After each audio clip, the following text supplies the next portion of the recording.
Bonjour, bonsoir, papa, maman, banandinyo sur la voix de Kivu, la voix de Sans-Voix, toujours au service du peuple. Ezabi la voix de Kivu, Toye Lelo, Ezali, Mokolo vendredi, le 19 juin 2026. Alors, Toye Poto décortiquer Makambozo Kolikanakati Ambo Kanabiso, la situation sécuritaire et actualité Oyo, la situation actuelle dans le et moyen plateau, donc Pemben Yamine Mbokuna, et aussi actualité Zokoleka Nakati Amboka. Alors, Tolobi, une fois de plus, bonjour, bonsoir.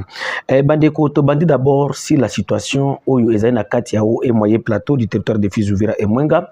Premièrement, comme vous le savez, ça fait 3 jours depuis jour où il y a les 17 des informations et banda kozala relayées sur les réseaux sociaux en disant que non, Minembwe est sous contrôle, a été reprise par nos forces armées de la République du Congo, appuyées par nos autodéfenses Wazalendo.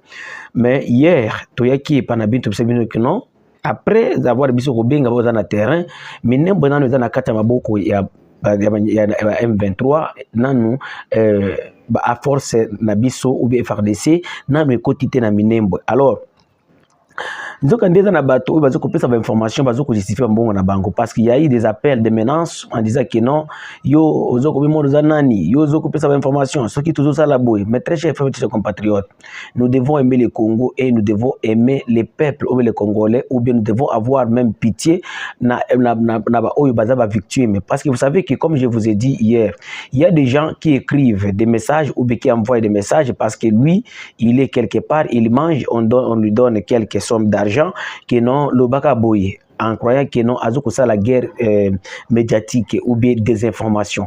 Mais vous devez savoir que non, il y a d'autres guerres médiatiques qui vous pouvez faire au qui vous ridiculiser, que ce soit l'armée, que ce soit le gouvernement congolais. Et aussi, si vous voulez justifier votre argent, justifier mbongo na bino na kimia, hein, vous justifiez mbongo na bino na kimia. Mais je vous dis ceci, mes très chers frères, jusqu'à présent, Minembwe est entre les mains de rebelles de la M23 Touraneo. Les lots les 19, les affrontements sont en cours parce qu'ici nous sommes à 13h heure locale. Les affrontements sont en cours au niveau de Ilondo. Ilondo de Esika Bazoko Bunda.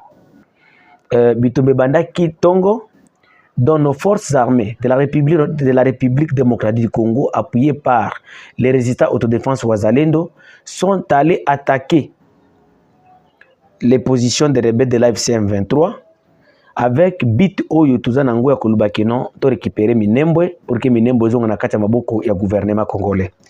Il y a d'autres informations, il y a des gens qui nous ont écrit en provenant de Danemark. A Tuni Biso la voix de Kivu toki ke montagne Etabi oyo esika ba M23 batiaki biloko na bango minene asi déjà ezwami na par nos forces armées. Alors, après notre vérification, Etabi ou bien Kitavi, ils ont toujours dans la carte Maboko et Barebel FM23. Bandeko, je vous ai dit ceci. Il y a des images déjà qui circulent de blessés et autres. Lorsque nos forces armées bakokota na kati Minembwe, vous verrez des images et nous viendrons pour vous confirmer que non. Pour le moment, tout est délogé Barebel FM23 na Minembwe. Côté na mine parce que des informations ou bien avant ces formations il y a des déplacés de guerre comme je vous ai dit hier bazana point 0 awa kaka so qui a biseka que non une fois Minembwe comme libéré dans 1 heure yé azoko nazonge pa na biso parce que climat koto est-ce que vous savez que non il y a beaucoup de déplacés bazoko kufa na baraka nani pona nani na climat parce que dans des hauts plateaux ils ont climat où il y a malili. Kuna malaria ezalakate. Mais biso koto malaria ezali. Kuna ba moustique ezalakate. Mais koto moustique ezali. Alors, combien de fois aux alliés à 2000 km, aux alliés à 1 million de kilomètres, aux autres comme message, où il y a l'Ukuta en croyant que c'est ça le patriotisme. Ce n'est pas le patriotisme. Alors, je vous le confirme encore que non, la guerre est en cours et la situation dans les hauts plateaux et Zokozala toujours donc à tout moment mais jusqu'à présent mes très chers frères mes chers compatriotes Minembwe nanu eza na kati ya maboko ya M23. En ce qui concerne la guerre, hier j'ai suivi monsieur Kaniki, oui c'est Kaniki Oyo Azali vice-gouverneur il y a Goma il y a M23 na point de presse na bango o banda ko animer lobby. Monsieur Kaniki tango batuna ki question par un journaliste spo na makambo oyo etali minembwe. Monsieur Kaniki alingaki kaka kolakisa communauté internationale parce que lobaki pe en anglais que non seulement ce sont des Banyamulenge qui sont visés par cette guerre. Bandeko ou bien Monsieur Kaniki nakoki kolinga message comme la yo. Yango ozomona ba Congolais belé bazoko ko soutenir binoté parce que vous voulez se victimiser seulement. La guerre du Haut Plateau ou bien la guerre de l'Est, toutes les tribus sont victimes de cette guerre. Vous me savez, je suis parmi les jeunes. Au Batélé, pour défendre Haut Plateau, je suis l'un des du Haut Plateau. Mais après qu'il y a Nathalie que non, nous devons construire le Congo dans l'unité, sans discrimination aucune. Et tout que non, ceux qui m'ont zoko souffrir, m'yambulenga zoko souffrir, m'yinda zoko souffrir, m'fulido zoko souffrir, ba souffrance ya batonyo so moshi nani, ba souffrance ya batonyo so etali debiso.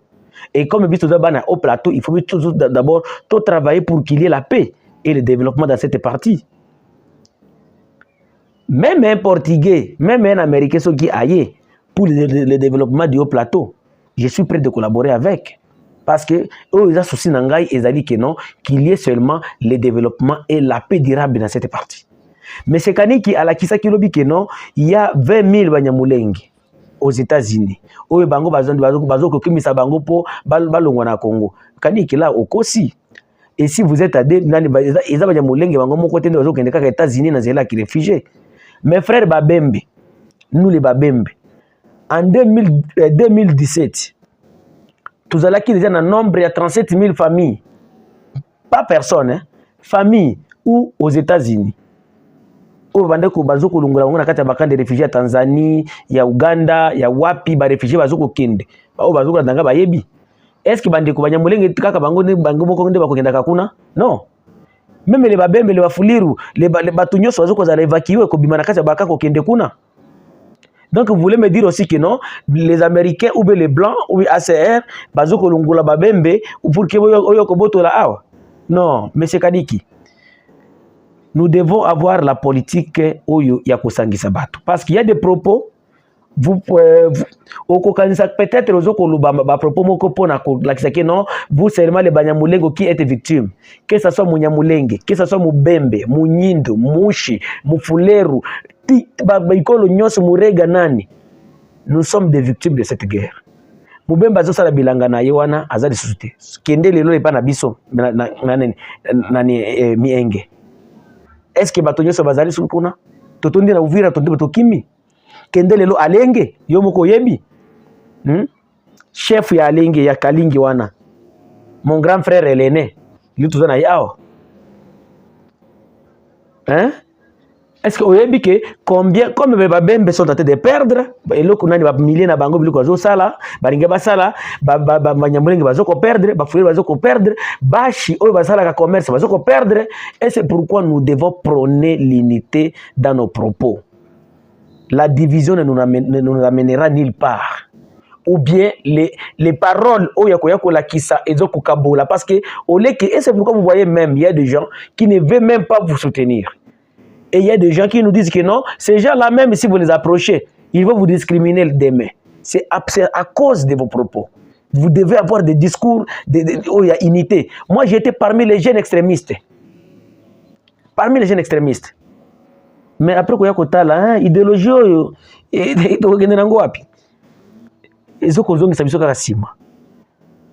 donc c'est comme ça, M. Kaniki.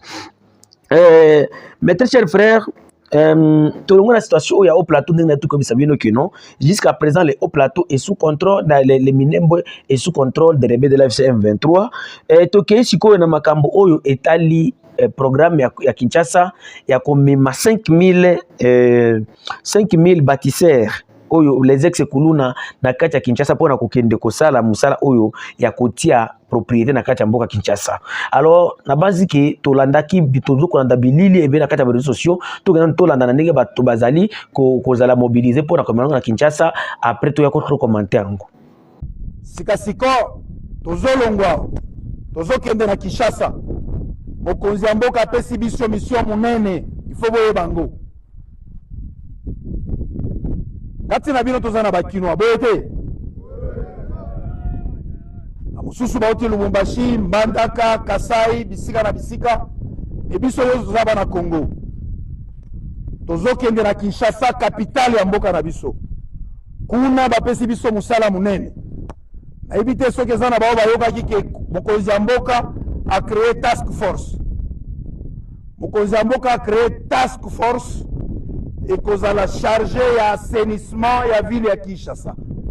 Ville ya Kinshasa ebebi mingi salite bisika nyonso bato ebele baza lisusu na civisme te bato ebele baza lisusu na discipline te bazobwaka salite na bakaniveau batie bafaux septique na bango ekomi na bakaniveau bazobwaka basalite na babalabala ville ebebi makasi siko mokonzi ya mboka ayebisi biso boye musala wana ya kobongisa ville ya Kinshasa na pesi bino bato ya service national bosala yango na babatisseur ya bino parce que nayebi bino malamu ke bozali badiscipliné boyebi ke na Kinshasa toza na baunité ebele mokonzi ya mboka azali commandant suprême ya forces armées de la République démocratique du Congo FARDC azali en même temps commandant suprême ya police nationale congolaise mais aussi azali pe commandant suprême ya service national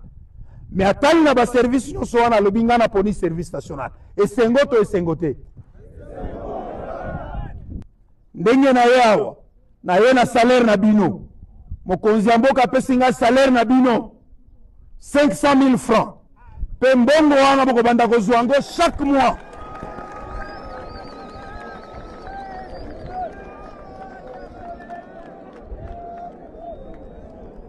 tobandaki koyebisa bino mikolo nyonso batisseur ke bozala discipliné na discipline nde bokozwa mbuma kitoko mokonzi ya mboka akokisi yango lelo bozozwa salaire ya liboso mais chaque mois bokobanda kozwa salaire yango parce banda lelo bokomi engagé na service national bokomi baagent ya service national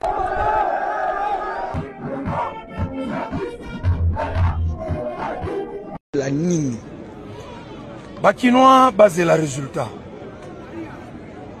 ngai na mipesaka mission te nasi nazwi mission sokola Kinshasa zongisa discipline na Kinshasa ngai na babatisseur na ngai tokosala tokozongisa propriété na Kinshasa tokozongisa discipline na Kinshasa John makambo akosala ozoleka na 207 na yo meli mai obwaki bouteille bosana ata yo ndenge ozaboyi osali yango lobi se retrouver aho yo poko ya formation ya kosala olie chingom obwaki papier na se papier mouchoir na yo obwaki na se liboso ya lupango na yo lupango ya yo moko yo bebisi tango yo bebisi yo moko bebisi ozoloba mboka ezokende liboso te yo komisiko kofinga bakonzi ya mboka mais yo ndozo bebisi liboso ya lupango na voilà azoloba anti-valeur il faut être un bon citoyen bongisa liboso ya lupango na yo bref tosa mibeko soki balobi awa eza wenze te kotia wenze te kasi tokolongola yango soki orésiste okokutana na babatisseur de la nation soki balobi longola fulu place oyo eza ya fulu te kotia fulu te otia yango okokutana na babatisseur ozala nani o ngai directeur d'entreprise o ngai pasteur o ngai boss ya quartier mutu nyonso ba ordre ba instruction oyo ekopesa. Oui, bandeko na basi ke bauti kolanda ndenge banani bâtisseurs bazoko zala mobiliser kuna kanyama kasese et aussi général ndenge auti koloba général oyo Kabwit oyo azali mokonzi ya service national. Alors na basi ke comme congolais mutu na mutu azana ifo na liloba na yo belekanisi na yo ko songa mboka na ye ba autorité na biso na basi ke ba décision oyo botu kozwa eza décision ya bien te ya kozwa ke les bâtisseurs bakende avec Mandoki na Kinshasa. Premièrement pour le moment Kinshasa est en insécurité. Et boyebi bato oyo bozokuta na Kinshasa, ce sont des gens qui sont venus de Kinshasa premièrement et à Kinshasa c'était des Kuluna. Et les Kuluna qui coupaient les gens par des machettes, aujourd'hui vous les donnez des armes.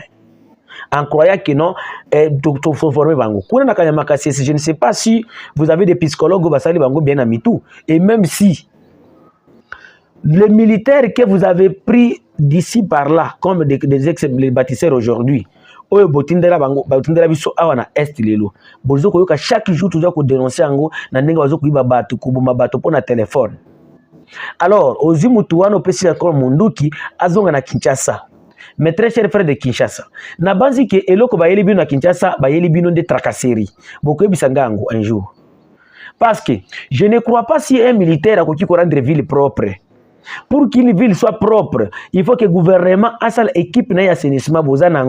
Équipe d'assainissement wana ezangi pour que rendre Kinshasa propre. Pour que Kinshasa soit propre, équipe d'assainissement wana ezangi équipement. La majorité de vous, nos dirigeants, vous avez vécu en Europe, en Afrique du Sud, hein, et partout. Est-ce qu'avez-vous déjà vu en Afrique du Sud, à Johannesburg, que non, les militaires ne sont pas comme la Mboka ou comme la ville? Non.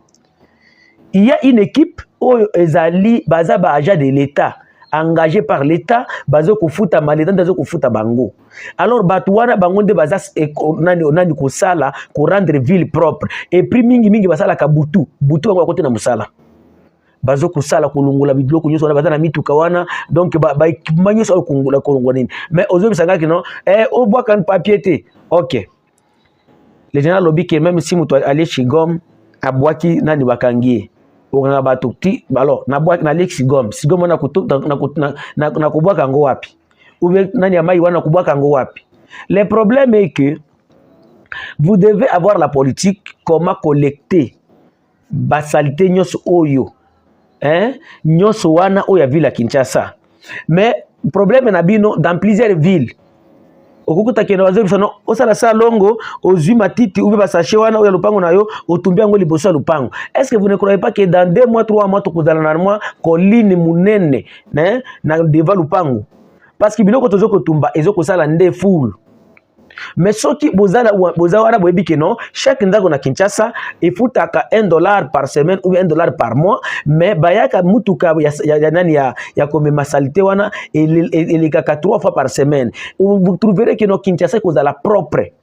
Et comme ba bouteille wana bozwa la recyclage ba bouteille wana ba société oyo ya ba Suisse soki ba Suisse ni ota wana ba ndoko somba encore ba papier wana ba oyo bozo ko benga ba kununa oyo bozo ko benga ba enfant de la rue ya Kinshasa ba kubanda ko lokota ba manani ba bouteille wana ba kwanda ko kende koteka ngo lisukuna et ko rendre que Kinshasa soit propre au lieu que kozwa encore les kuluna oyo bazaki lelo ba ba bâtisseur lo pese munduki azonga na Kinshasa bande ko nanga ya Kinshasa boka ta vidéo nanga oyo dans une semaine boko ebisanga ke non tracasserie eleki boko ebisanga non kimoyibi eleki et puis nos autorités bako kende ko se retrouver que non bazwaka ba décision ya mabe. Moi je ne peux pas soutenir décision wana et na ebisi que non ezala ba effet moko za néfaste oyo lobby ba population boko regretter la kati ya mboka kini boko regretter vraiment bakonzi botala sima botala nanu bozonga sima botala sima bozonga bato. Ce n'est pas la solution, parce que la solution que vous cherchez c'est une solution na dire moko ya mukuse, mais tozo ko luka Kinshasa la propre les loti jusqu'à jour Jésus akoya, parce que ça projet à long terme et ça la projet à court terme té projet à rendre que mboka est la propre et c'est le comment il faut le gouvernement ezali quand même na kati ya budget ministère de l'environnement zo salani, donc ministre de l'environnement démissionné azaka wana teke no pona ukendeka ka toko ndokola mbonga ba COP 20 COP 17. Non, il faut rendre nos villes propres et ce n'est pas seulement Kinshasa, c'est toutes les villes de la République batu ils ont ba saleté. Donc le gouvernement il faut que vous revoir d'abord eloko wana. Alors, bandeko, toke sikoyo sur actualité musuzo le kanakata les réseaux sociaux, discours à chef de l'État, son excellence M. Félix Tshisekedi Tshilombo, mukolo oyo il y a les 17 après le match entre la RDC et le Portugal, kuna na mboka ya Houston na kati ya mboka États-Unis. Félix Tshisekedi akutanaki na ba diaspora congolais. Alors, tant akutanaki na ba diaspora congolais abandi ko bisa bango siko masolo ya mboka ndenge chef de l'État kutana kana bato chef de l'État a outi ko qualifier prédécesseur na ye comme mbwa. Auto qualifié comme prédécesseur na comme mbwa boyebi kende mikolo vraiment réseaux sociaux nyonso ya Congo nde ezali to landa na vidéo ndenge chef de l'état alobaki na makambo wana ya ko qualifier prédécesseur na comme mbwa to landa. Le Congo ne retourne encore dans ses aventures. Donc à la quand on régime la Deuxième République et Sili, ils ont dit ah non, l'essentiel est ici là. Attends moi, tout ce qu'il faut moi, il y a pour diriger, ils sont ayakaka. Ok, banamalobawana. Dans l'économie yango, malheureusement, au Congo, c'est là, la Banguna. Banguna, ma côté l'émission, vous allez être distrait. Baye kolongola na mwana mboko azalaki wana ntanga fongoleli bango miso babino tobomaye ntango babomiye batie mbwa na bango oyo bakokaki kosalela yango tolobi makambo wana ekokoma lisusu te obandi na léopard. Oui, bandeko bouti kolanda ndenge chef d'état lobaki mais awa ndengana kana na conseil et pas ya chef de l'état. Son Excellence, Monsieur le Président de la République, Félix Tshisekedi Tshilombo Mokontombolo Mwamai, vous savez que non, vous êtes le chef de l'État, vous êtes le président, mais na ba sorti na nyos na remarque que loko moko ya sagesse, Son Excellence, aux angeloko wana. Parce que un papa okoki ko banda kozala na insulte facilité. Nous sommes les Bantous et nous les Bantous, tous à la kanaba insulte facilité, tous à kabato bazaka bien éduqué. Hein? Donc, Kofinga, Isamingi, Olia ko pousser bargument. Vous trouverez même à autant que tous les réseaux sociaux. Moutou akoya abandi kofinga mama na yo, abandi kofinga kaboye. Et puis vous savez que balwa na biso e boy injure public. Aujourd'hui, ozo kofinga prédécesseur na yombwa. Mais lobby yo pe okozala ancien président. Oyo akoya après yo. Est-ce que toko qualifier toko okolinga ke qualifier yo comme mbwa te okolinga ngote okomona ke eza mabe. Hier vous nous disiez que Laurent Désiré ayana Banyarwanda aza Munyarwanda, mais aujourd'hui vous avez dit que c'est un Congolais et aujourd'hui nous savons même que non, Kabila n'est pas rwandais. Kabila c'est un Congolais. Muluba mwana ya Laurent Désiré Kabila. Bandeko na ngai ba politique oyo ya lukuta ekoma biso ata place mon côté. D'ailleurs ero na mitunaka ubira monaka ke soki Kabila lingaka balkanisation ya mboka oyo parce que le président boko sa biso mingi soki Kabila lingaka balkanisation ya mboka oyo alinga salango parce qu'il avait fait 18 ans. Il avait fait 18 ans mais tout le monde a ba signé que la balkanisation. D'ailleurs aujourd'hui les gens qui ont commencé à signer la balkanisation, na komi koyoka discours ya ba Congo, to kosala eta na biso, discours ya Kivu, to kosala eta na biso, discours ya Katanga, to kosala eta na biso. Wana la kisi que le Congo, le pays pour le moment, ils ont na kati nzela ko kozala balkaniser. Biso société civile force vive. Ya Grand Kivu to lobi boy. Bino ba député à Grand Kivu. Tope kisi bino ko participer lisusu na biloko ya Tshisekedi ya référendum. Oyo ko meka ko participer à partir ya lelo. Aye bake akotikala jamais ko piétiner soit ko ya susu na Grand Kivu awate. Parce que pla wana eza pla diabolique ya Tshisekedi ya ko kabola mboka na biso Congo. Tolobi boy, soki bokoti lisusu na ba biloko na bino wana référendum boya kozwa ba famille na bino bozwa mapango na bino bokende nango na république ya Tshisekedi.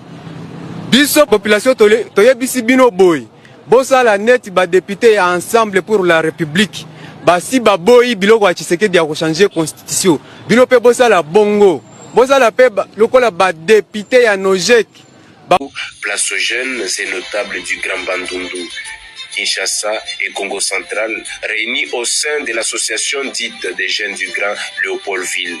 Ils s'inscrivent contre le changement de la Constitution.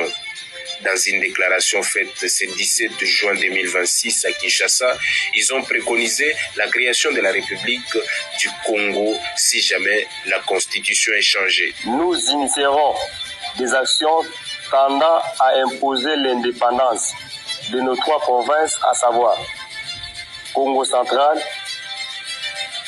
Kinshasa et le Grand Bandundu, en créant la République Congo. Vive le Grand Léopoldville, vive la future République Congo, fait à Kinshasa le 17 juin 2026. eloko oyo nayoka yango jour ata jour moko te soki ezalaki kaka epai na bino bato ya IDPS ou bien bapoliticien ou bien biso kaka nde badoloba bango biso ezalaki na opposition mais lelo ezalaki sur na kati ya opposition te ekomi na société civile même et vous avez suivi dans cette semaine awa baboso oyo batulobaki non bauti comprimer badrapeau et puis je vous ai même alerté sur ça et il y a des réunions qui se font pendant mpona makambo wana ya kokata Congo. Alors son excellence monsieur le chef de l'État na baziki likambo oyo ya kokata Congo ya nani ya unité ya bato eutaka na kati ya munoko na bokabwani ya bato eutaka na kati ya munoko eloko zoko luba ndo sala kake bato bakabwana et un chef de l'État statut na yo za nango eba ke mibeko ya mboka eboyi injure publique. Et vous ne pouvez pas qualifier votre prédécesseur ou appeler ça au pouvoir ou à ça là qui est le président. Et ça c'est comme si Nadengo Zoko crachait encore sur la constitution de la République. Est-ce que vous avez une ingratitude? Batoba qualifié on déni. Ozoko finga, ozoko cracher sur la constitution. Oyo ojira kwana que non, moi tel. Le oyo appelle ça au pouvoir. A comment chien. Bon, on est des pères. Oza papa d'ailleurs oza papa ko le kabiso parce que oza d'abord père de famille et puis oza li père de la nation. Il faut que munoko na yo ezala munoko moko oyo ekobanda ko étudier d'abord soki lobi eloko oyo est-ce que okende ko sangisa bato to ko ko kabola bato parce que vous êtes quelqu'un qui est censé de réunir la nation et c'est pourquoi ozalaka symbole de l'unité nationale, chef de l'État. Azali un symbole de l'unité nationale.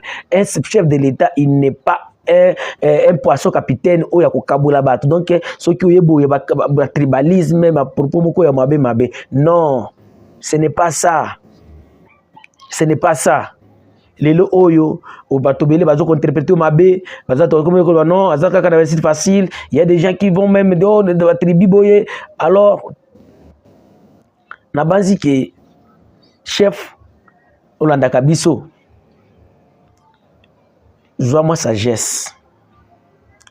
Zois-moi sagesse. Parce que Malubozo Koluba, et Zoko Kendo Kabula Congolais. Nabazi ke bande konangai, Congo ya lelo, Eza Congo, il faut tout kende na ndenge ya bomoko. Da premièrement, elo Konga et comme Kobangi Sangai, na komi komona c'est comme si, même si Félix Tshisekedi n'arrive pas à changer cette constitution, unitarisme na biso ou bien vivre na unitarisme na tout za la uni c'est très difficile parce que tribalisme et matimakasi division. Les Congolais pour le moment vivent avec l'hypocrisie. L'hypocrisie. Il y a des discours, j'ai suivi les discours des gens, oh, Bisoba Congo, Bisoba Swahili, j'ai suivi même M. Bertrand Bisimwa hier, son discours, hier, Baswahili. Mon pays est en danger. Et si mon pays est en danger, yangai nayo ndiko total akoma donc ko faire que Congo tikala est uni indivisible parce que na ndenge tozoko kende ezali tozoko kende na kati ya libulu. Et c'est pourquoi j'appelle les Congolais de se lever comme un seul homme pour dire non au changement de la constitution. J'appelle les Congolais de se lever comme une seule famille pour dire au président de la République de respecter la constitution, de respecter les règles de jeu.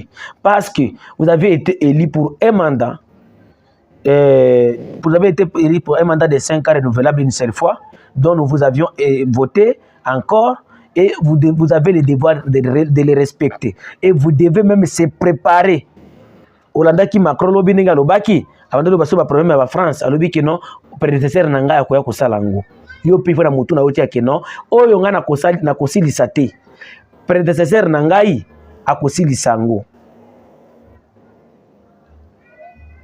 donc oyo akoya après ngai akoya kosala yango.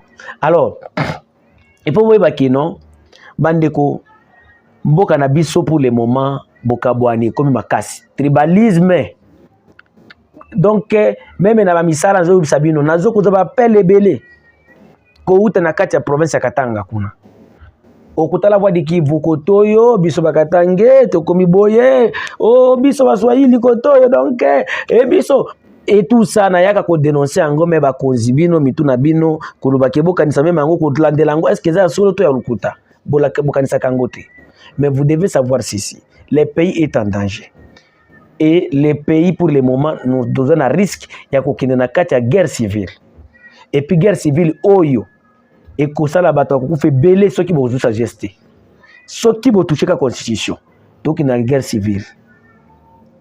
Donc, il y a une guerre civile. Parce qu'il y a des gens, ou bien des régions, où déjà, lapide, déjà, le que non, jamais va condimenter que non, Félix Sekedi, Azal encore président après 2028, il vaut mieux, parce que dans cette régime, dans cette période de Félix Sekedi, et dans les régions, ils sont comme des esclaves. Il y a des gens, donc les gens de chez Félix, de sa tribu, sont en train de discriminer, de les persécuter, d'arracher tous les jobs ou quoi, tout ça. Est-ce que vous ne pouvez pas l'étudier d'abord? Pourquoi toujours? Mais vous ceux qui regardent la radio, non, nous disons non au tribalisme. Chef d'État des États-Unis qui non à copé qui ça à colandela mutunyo so ko bimisa propos aîné. Mais ba propos aîné bande ko nayo ou bien ba proche na qui ça va zo bimisa ngo chaque jour non. Ba propos de xénophobe, de la discrimination.